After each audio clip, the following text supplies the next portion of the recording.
God damn it! What the hell do you think you're doing? Filthy. Disgusting. That's something you don't touch. You serve it. You watch it, but you don't ever hold it. Charles Whitmore's voice cut like broken glass. He stormed into the room, yanked the baby girl from Elena Carter's arms with a force that made her breath catch. No, please. She just fell asleep. She wouldn't stop crying. I don't care, he barked. You're the maid, not the mother, not anything. The baby screamed the moment she left Elena's chest. It was like something snapped. Her tiny hands clawed at the air, her sobs shrill and panicked. Shh, Rosie, shh. It's okay, sweetheart. I'm here, Charles whispered. But the child only cried harder, writhing in his arms, red-faced and gasping. Why won't she stop? Elena stood frozen, heart pounding. I tried everything, she said quietly. She only sleeps if I hold her, that's all. He didn't answer, just stood there with his daughter crying louder by the second. Give her back to me, Elena said, voice low, firm. His jaw tightened. I said, give her back. She's scared. You're scaring her. Charles looked down at the child, then at Elena. Now, in this meeting, the air carried the polite chill of strangers assessing each other. Ethan was seated to her right. A man in his early 40s with that blend of confidence and wariness common to those who had learned power could be taken away as easily as it was granted. Across from them sat Bradley Voss, the chief operations officer, whose expression was as smooth as the dark silk tie at his throat. He seemed amused, as if Selena's presence were a curious footnote to his day. She kept her own voice steady, formal, while answering a preliminary question about her perspective on restructuring. Sometimes the real value is in the things that seem minor. The misplaced ledger, the forgotten conversation, the employee no one listens to. She caught the faintest narrowing of Bradley's eyes. In the back of her mind, a memory from years earlier surfaced. Standing in her father's study, overhearing him tell her mother about a man who could smile in your face while cutting the ground out from under you. She had never learned the man's name. She wondered now if it had been Bradley all along. The meeting concluded without fireworks, but there was an undercurrent she could feel. Ethan walked her to the elevator, leaning in slightly to say, You'll have more freedom here than you think, but it comes with watching your back. Outside, the early February wind whipped down the avenue, stinging her cheeks. She pulled her scarf tighter and began the walk toward her rented loft, her mind already working through the puzzle pieces. Later that evening, her phone buzzed with a call from Margaret, an old family acquaintance who had served on various non-profit boards with her mother. Margaret's voice was low, almost conspiratorial. You be careful with Bradley Voss, she said without preamble. There was a young woman years ago, Irene Maddox, who thought she could take him on. She's not around much anymore. The name lodged in Selena's thoughts as she prepared for bed. She told herself it might mean nothing, but a quiet instinct told her it meant everything. Over the next 2 days, she made unobtrusive inquiries. The finance department was a maze of polite resistance, but she managed to get a look at several public-facing documents from recent years. Numbers balanced on the surface, but something about them felt too neat, as though real complexity had been smoothed over. On Thursday afternoon, she lingered outside the building longer than usual, watching Bradley step into a sleek black town car. He didn't notice her. Or if he did, he didn't let it show. She couldn't tell which possibility unnerved her more. By the end of the week, Ethan asked her to meet him privately. They sat in a quiet corner booth at a downtown restaurant. He ordered coffee for them both, then leaned forward. You're right to be cautious, he said. My father's trust in Bradley was misplaced, but I need someone who can see the gaps without spooking the board. Her pulse quickened. This was not merely about corporate efficiency. It was about unspoken history, about the way the past could hide inside present decisions. She agreed to help him quietly gather information. That night, as she reviewed her notes by the dim light of her desk lamp, she thought again of Irene Maddox and the shadow in Margaret's voice. She made a mental list of what she needed: a way to contact Irene, discreetly, access to the less public financial files, and a plan to keep herself out of Bradley's line of sight until she had something concrete. The city outside her window was settling into the stillness of late evening. Somewhere in the distance, a siren wailed, then faded. She closed her folder, switched off the lamp, and let the darkness settle in. But as she slid under the covers, the shape of Bradley's smile in the boardroom hovered in her mind, a reminder that every move she made from here on was part of a larger game, and that one wrong step could mean losing more than just her position. She did not yet realize that the first wrong step might already have been taken when she walked into that conference room and met his gaze. The rain had been falling since dawn, turning the narrow streets into glistening ribbons under the pale glow of the street lamps. Selina stood in the foyer of her loft, fastening the last button on her charcoal coat, aware that today's meeting at Caldwell Enterprises was less about titles and more about quiet positioning. She had been summoned to the archives level, a part of the building she had never visited, under the pretext of reviewing historical contracts. Her mind kept circling back to Margaret's warning, the name Irene Maddox echoing in the spaces between thoughts.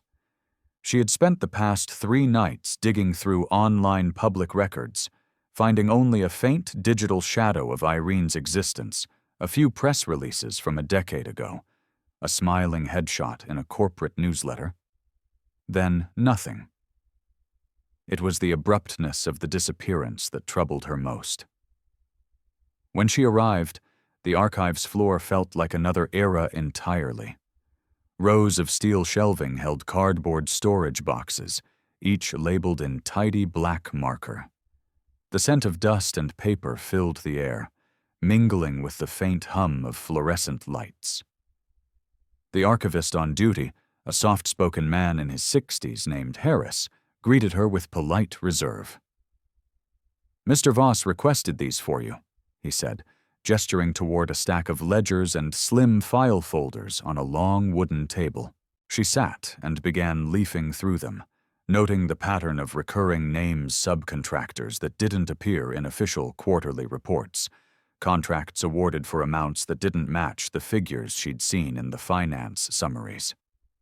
The inconsistencies were subtle, but they formed a thread she could follow if she was careful. Halfway through the stack, she felt a shift in the air, the kind that announces someone's presence before they speak. Bradley's voice came from just behind her shoulder. "You have a gift for finding the dullest work in the building." His tone was light, but there was a probing quality beneath it. She didn't look up immediately, taking the time to mark a page with her fingertip before answering. "Sometimes the dull work hides the most interesting stories." He stepped around to face her, leaning casually against the table. "Stories can be dangerous in the wrong hands. Best to make sure you're not chasing ghosts." His gaze flicked toward the open ledger before meeting her eyes again. "Ethan has a habit of bringing in people who misinterpret what they see." The conversation ended there, but his presence lingered in the space long after he walked away. Selina forced herself to keep working until the last folder was closed, then gathered her notes and left the archives.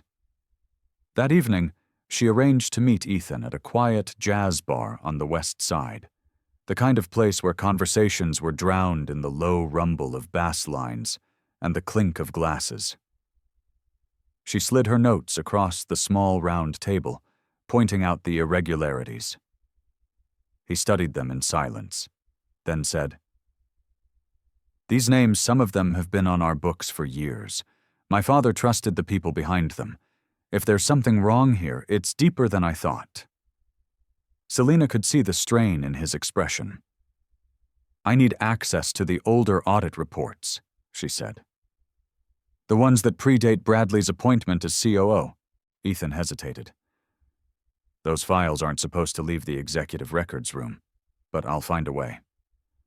On her walk home, she passed the darkened facade of Caldwell's main offices.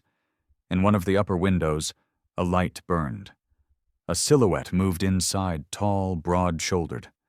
She couldn't be sure it was Bradley, but the unease in her stomach told her it was. The next morning, a plain envelope was slid under her loft door. Inside was a single sheet of paper with 6 words, written in neat, deliberate script. Stop asking about Irene Maddox now. Clara's high-pitched scream slices through the early evening as Margaret bursts into the hall. She's not in her room. For Selina, the sound is a blade through fog. She is already moving before the words fully land, past the framed photographs on the corridor wall, past the soft glow of the nursery lamp, her heart throwing itself against her ribs. She remembers the threat slipped under her own door that morning. Those 6 tidy words that pretended to be caution and felt like a hand at the back of her neck. Now there is only motion, and the precise, terrible clarity that comes when something beloved might be slipping away. Ethan is there in seconds, tie askew, phone already at his ear. Margaret, breathless, points to the empty crib, the small blanket folded neatly where a small body should be. Clara's stuffed rabbit has toppled face down on the rug. The room feels wrong, silenced, as if it is pretending not to notice the absence at its center. Check the cameras, Selina says, her voice low, controlled. Elevators, stairwells, service corridors, every exit. Tanya appears in the doorway with a ring of key cards and the look of someone who has already left the office in her mind and returned. Security's on it, she says. I'll coordinate from the lobby. One after another, they peel off into the machine of a building that can run an empire, but must now find a single child. They sweep the apartment first, then the private elevator vestibule, then the quiet side corridors, where houseplants lean toward tall windows. Selina notes how quickly Ethan's calm has thinned to its wire bones. He speaks into the phone with a steadiness that is half habit, half prayer. Lock down the building, he says. No one leaves. He looks at Selina, and something like apology crosses his face, as if an old confession has been forced to the surface by panic. She doesn't ask for it.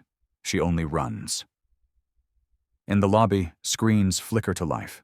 Elevator feeds, loading dock, rooftop access, parking garage.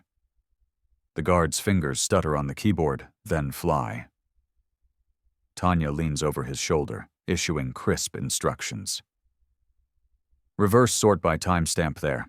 A tiny figure in a yellow sweater appears, hand tucked into an adult's, head bobbing with the uncertain rhythm of a child being hurried. Selina's jaw sets.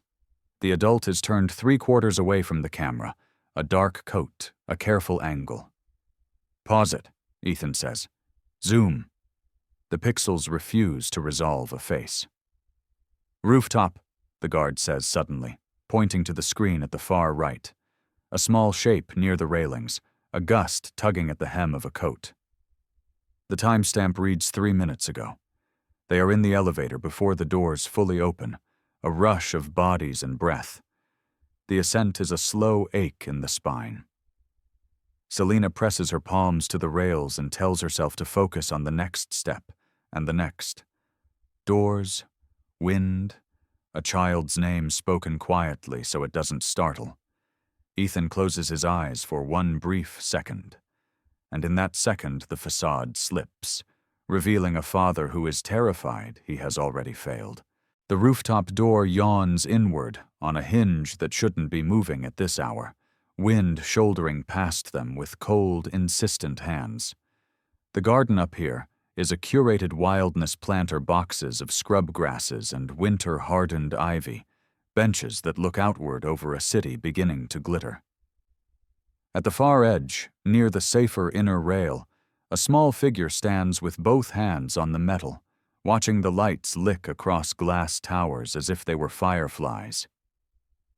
"Clara," Selina says, and her own voice surprises her with its steadiness. "Hey, little star."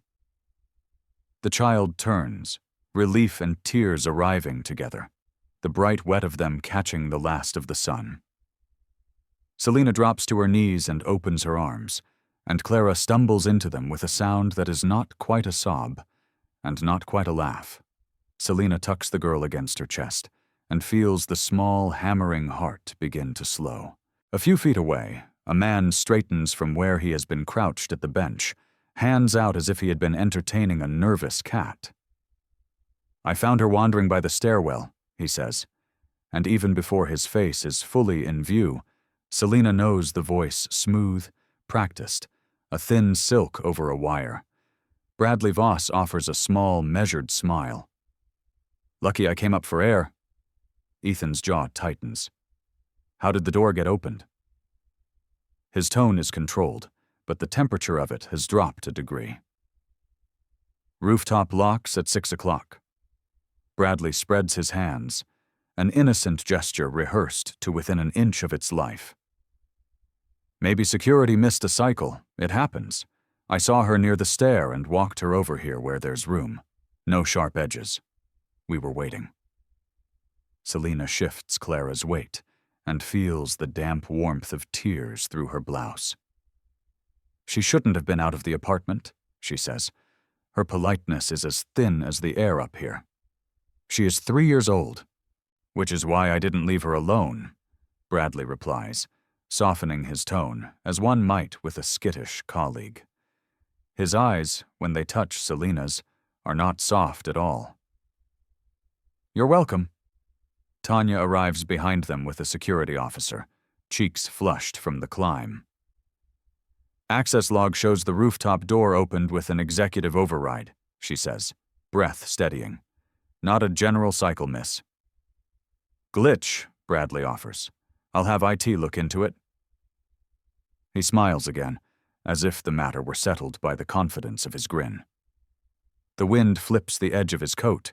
He sets it back in place with a small, precise pat. Selina rises with Clara on her hip, the child's arms looped trustingly around her neck. She can feel the tremor still running under the skin. A bird that has not yet learned the sky is safe again. In the corner of her eye, she watches Ethan watch Bradley, two men drawing a line between them with nothing more than how they breathe. "Thank you for staying," Ethan says finally, each word filed to an even edge. "Security will take it from here." It is the kind of sentence that sounds like courtesy, and is, in fact, a boundary. Bradley dips his head, unbothered. "Of course." He steps closer to Selina under the pretext of making way for the guard, and the scent of his cologne, something cool and aquatic, slips in behind the wind. From the outside, the gesture is nothing. From the inside, it is a trespass. They return to the private elevator as a group, then split in the quiet vestibule, Margaret rushing to ready warm milk, Tanya conferring with the officer, Ethan kneeling so Clara can slide into his arms, his cheek in her hair, as if he could make a shelter from the bones of his face. Selina feels the relief arrive not as a wave, but as a series of small releases in her muscles, a map that had been clenched and now is being carefully unfolded.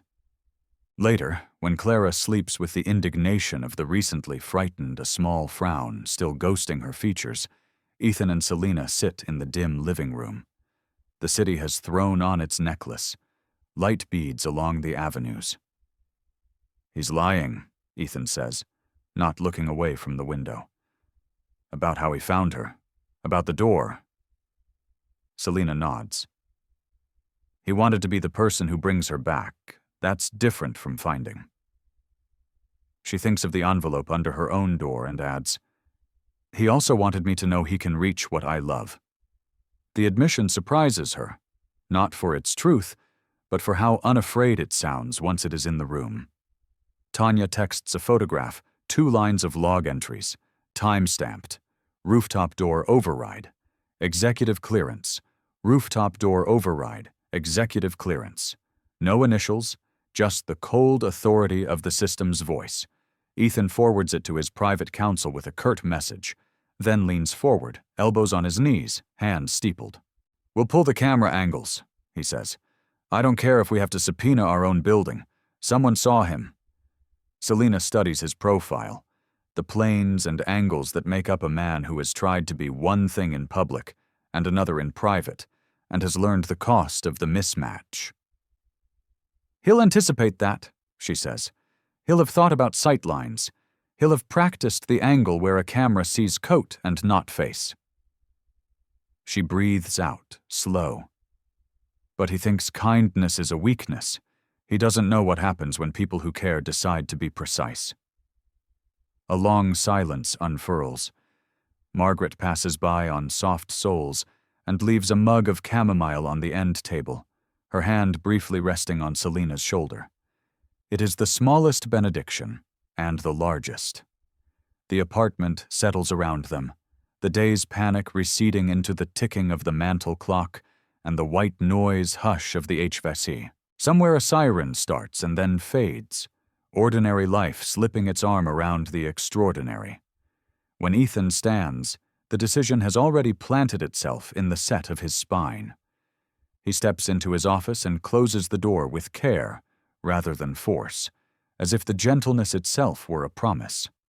Through the glass, Selina can see him pick up the phone, the way his shoulders lower a fraction as the call connects. His voice, when it comes, is level enough to make the words land harder, as if metal had been wrapped in velvet solely so it could be delivered right to the heart. That night, Ethan's voice is low over the phone to someone unseen. If he's behind this, we take him down quietly first.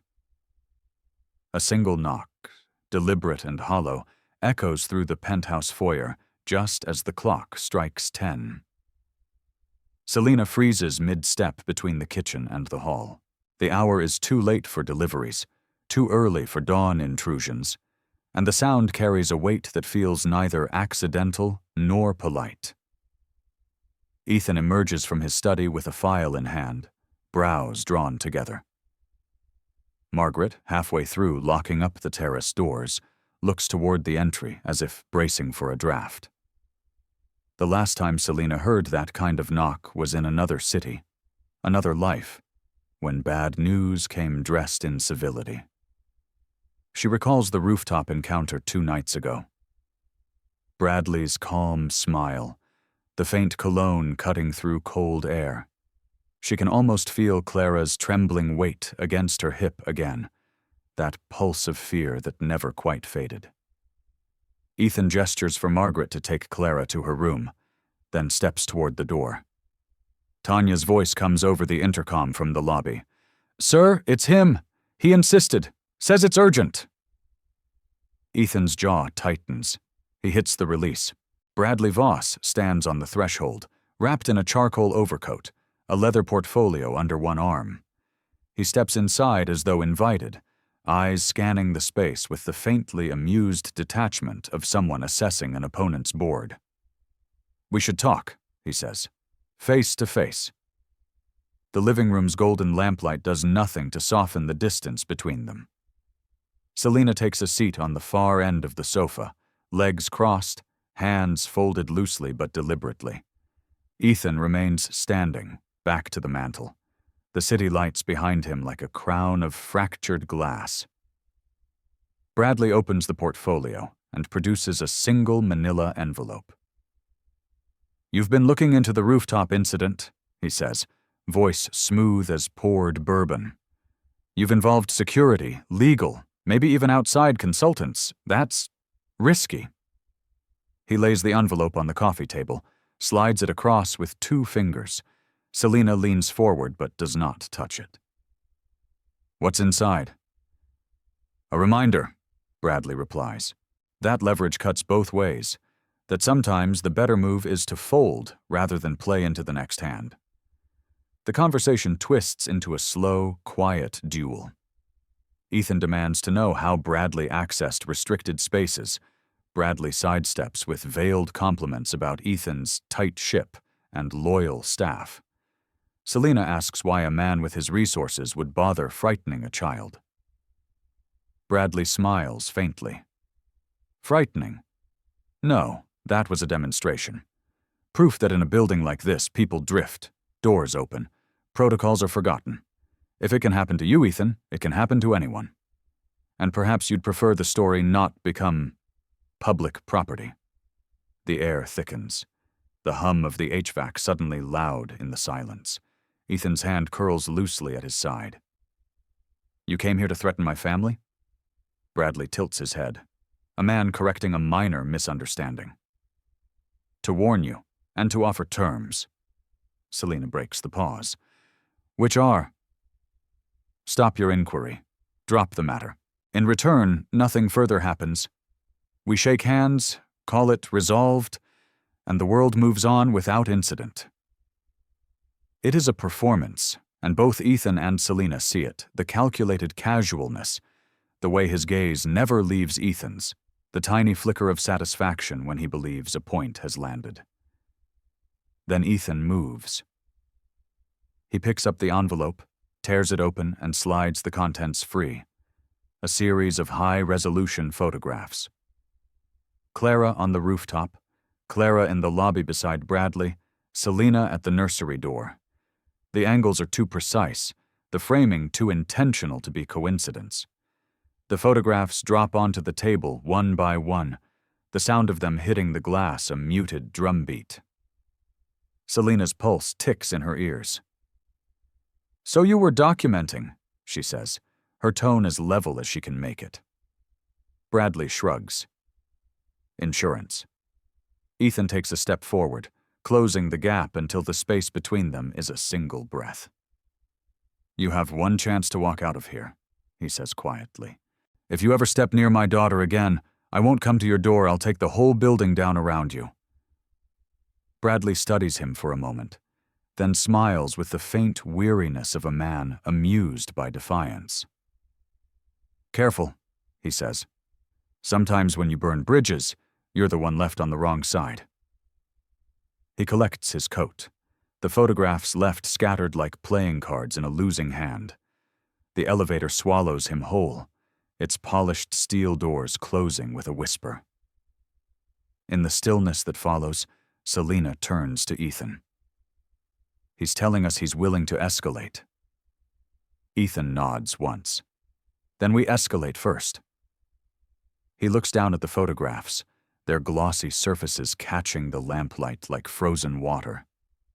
Then he reaches for his phone, scrolling to a name in his contacts, his thumb hovering just above the call button.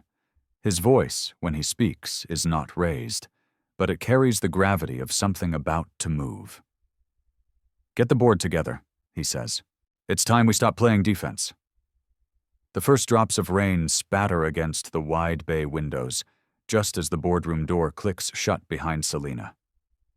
She had expected the room to be filled with the low murmur of small talk, the rustle of papers, but instead there is a brittle quiet, like the hush before a verdict is read. 12 chairs flank the long mahogany table, each occupied by a figure with their own history, their own stake in the legacy of Whitestone Holdings. At the head sits Ethan, hands folded loosely on a yellow legal pad, a posture too still to be anything but deliberate. Selina remembers the photographs spread across the coffee table 2 nights ago, Bradley's voice warning them about public property, the cold certainty in Ethan's eyes when he told her they would escalate first. That memory hangs over her like the smell of ozone before a storm. The chapter's purpose is already taking shape in her mind. Today, they draw lines, not just between themselves and Bradley, but between loyalty and betrayal inside these walls. The rain outside turns heavier, running in blurred rivulets down the glass. The city's skyline flickers in the distance, as if the weather itself is holding its breath. Margaret, invited for the first time into such a meeting, sits near the middle, a manila folder clutched in her lap. Tanya, the only non-family member on the board, takes notes with quick, precise strokes. Ethan's half-brother, Lawrence, leans back in his chair, the hint of a smirk playing on his lips, always the contrarian, always testing the edges of loyalty. Ethan begins without preamble. Bradley Voss has overstepped.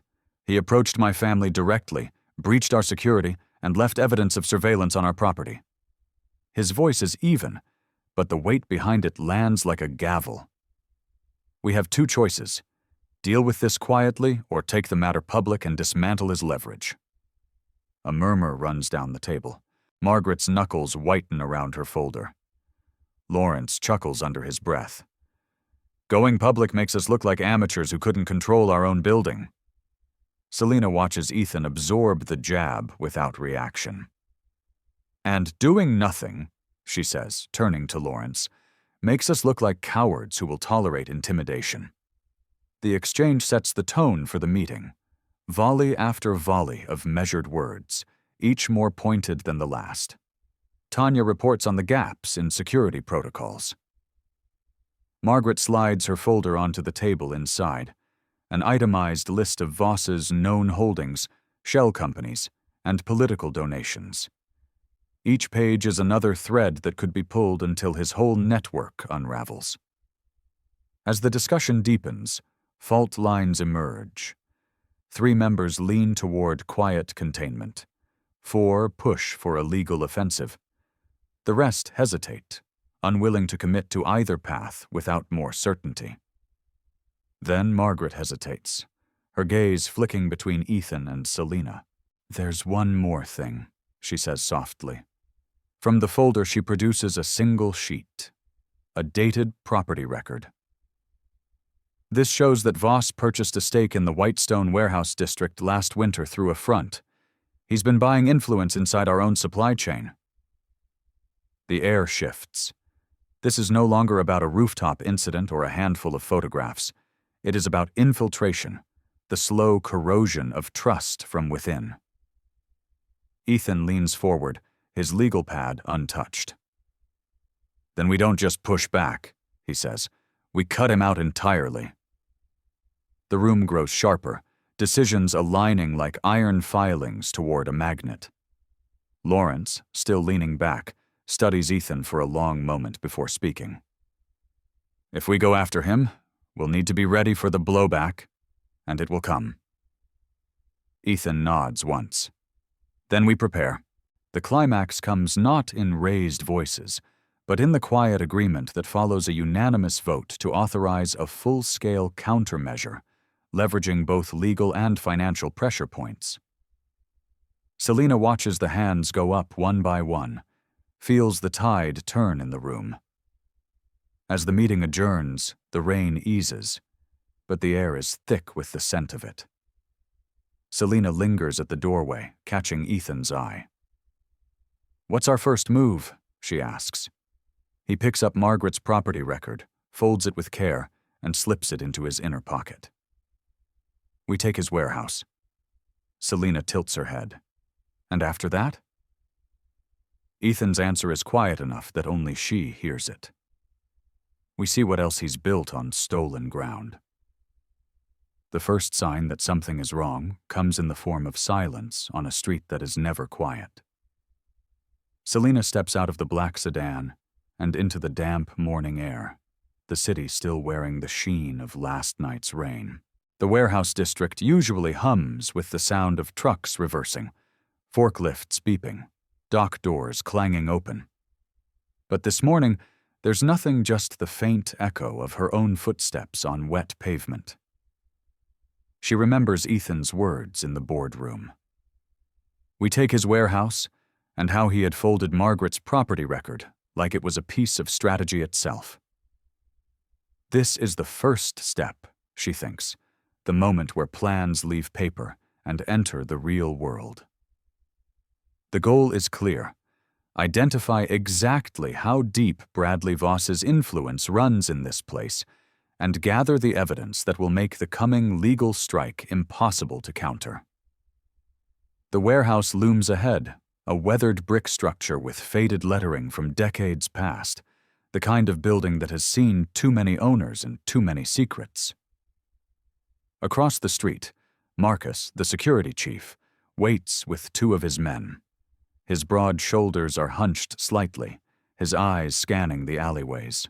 "Place has been on skeleton crew for weeks," he murmurs.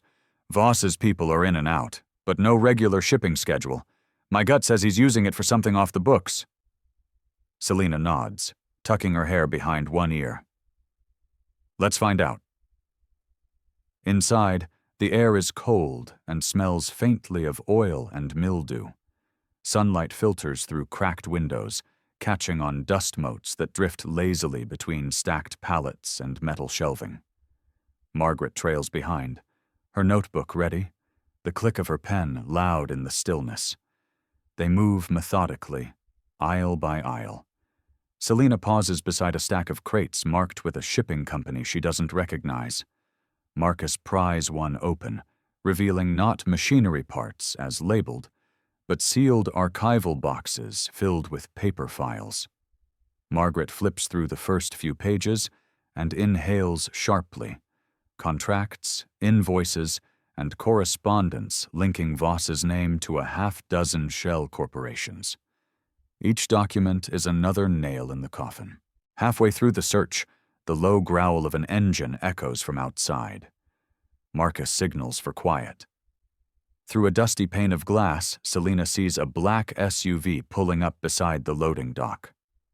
Two men step out, both wearing jackets with no company insignia, both scanning the street before heading for the rear entrance. The tension spikes. Marcus whispers, "They're his people." Selina's mind races. They can't be caught here, not yet.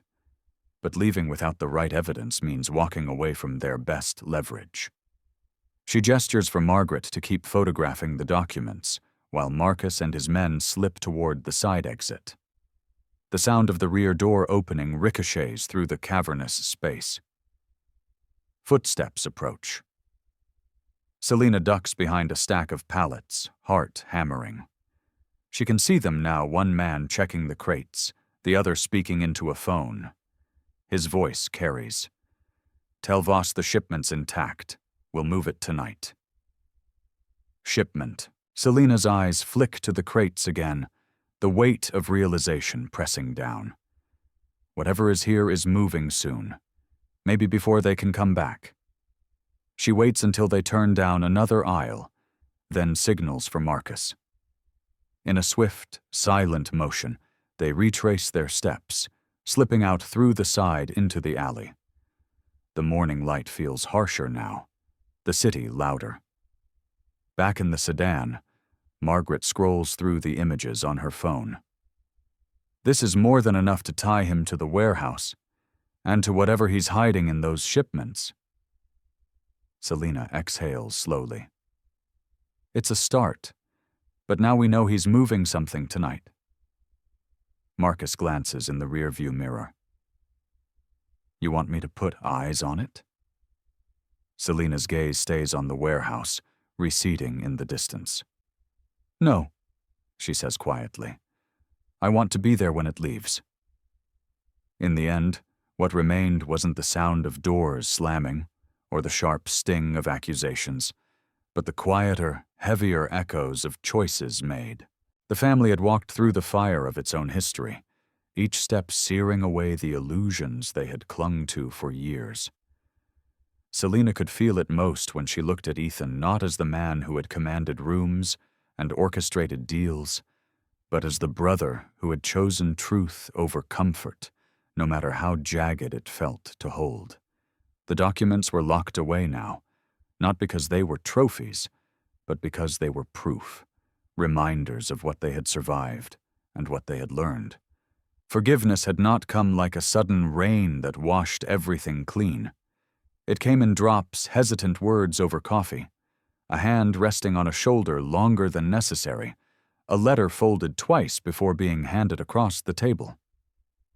The legacy they had inherited was no longer just money or property, but the burden of stories told and untold. Some of those stories had the weight of betrayal, Others held the fragile strands of hope. They understood now that the cost of truth was not just the loss of innocence, it was the reshaping of identity. Once you saw the cracks in the foundation, you could never walk the old halls the same way again. Yet in that altered walk, there was freedom, a step no longer guided by the fear of what might be uncovered. Ethan had learned that leadership was not about shielding others from the truth, but guiding them through it. Selena had discovered that loyalty could survive even when trust had been fractured, provided both were willing to face the fracture together. The long nights of doubt, the tense silences at dinner, the slammed phone calls, all of it became part of a larger, harder-earned understanding.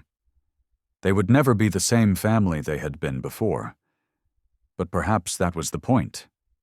The family they were now had the honesty the old one lacked. The silences were still there, but they were no longer loaded with suspicion. They were simply pauses, spaces in which they could breathe and decide the next step without pretending. Lawrence, once the cynic in the corner of every conversation, began showing up early to meetings. His sarcasm softened into something closer to dry humor. Margaret's meticulous records became the backbone of their new operations, a quiet reminder that preparation and truth were intertwined. Marcus stayed on, no longer just a protector of property, but a guardian of the new boundaries they had set for themselves. The redemption was not dramatic. It was slow, measured, and often unnoticed in the moment. It was in the way Ethan passed Margaret a file without checking its contents, trusting her completely. It was in the way Selena stood at the head of the long table during the next family gathering, knowing she could speak without fear of interruption. It was in the way they no longer spoke about Bradley Voss, except to note, almost casually, that his influence had vanished like a shadow at noon. Family, they learned, was not defined by the absence of conflict, but by the presence of return, the choice to come back to the same table, even after it had been the scene of battle. Legacy was not the gilded portrait in the hallway, but the decision to sign your name beneath the truth, no matter how it would be read years later. Forgiveness was not forgetting. It was choosing to move forward while remembering exactly what had been done. They had faced the truth, not because it was easy, but because living with the lie was no longer possible. The cost had been high, relationships strained, reputations risked, comforts lost, but the reward was a kind of dignity that could not be bought or manufactured. And in that dignity lay the quiet power to define the future, rather than be defined by the past. Even as they stood on the other side of the storm, they knew there would be other tests. Life had a way of circling back, of pressing on the places that had once been wounds. But now, those places were scars, still visible, still sensitive, but stronger for having healed. They had learned that family conflict, when met with honesty, could become a crucible in which better selves were forged. The philosophy remains. Truth, however costly, is the only inheritance worth passing down. If you liked this story, leave the number 1 in the comments and subscribe to our channel to hear the next story.